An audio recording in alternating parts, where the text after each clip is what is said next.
Hello guys, আসসালামু আলাইকুম। আজকে দেখতে পাচ্ছেন আমি একটি বাম তৈরি করেছি। যে বামটি কিন্তু আমি সম্পূর্ণ বাঁশ দিয়ে তৈরি করেছি। আমি পুরো বামটি তৈরি করিনি, শুধুমাত্র বামের মাচাটি তৈরি করেছি।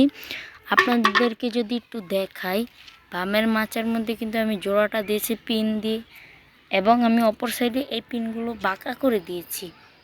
আপনারা যারা ভাবছেন এই শুকনো বাঁশ দিয়ে বাম হবে না, আসলে হবে। আমিও প্রথম ভেবেছিলাম যে শুকনো বাঁশ দিয়ে বাম হবে না, আসলে তাও আমি চেষ্টা করে দেখছি যে হয়ে গেছে।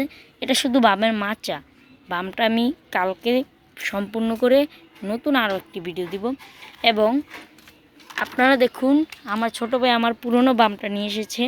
এটা ছিল আমার পুরনো বাম। আমি যেহেতু এটা আমার প্রথম ভিডিও, তাই আমি কবুতরের ভিডিও আরও 2-1 দিন পর থেকে দিব ইনশাল্লাহ। আর এই হচ্ছে আমাদের নতুন বামটা।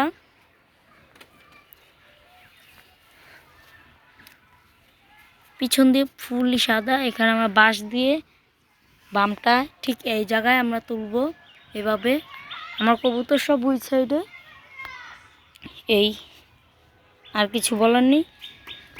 আমরা এই বামটা কালকের মধ্যে ধারা করিয়ে নতুন আরও একটি ভিডিও দিব ইনশাল্লাহ।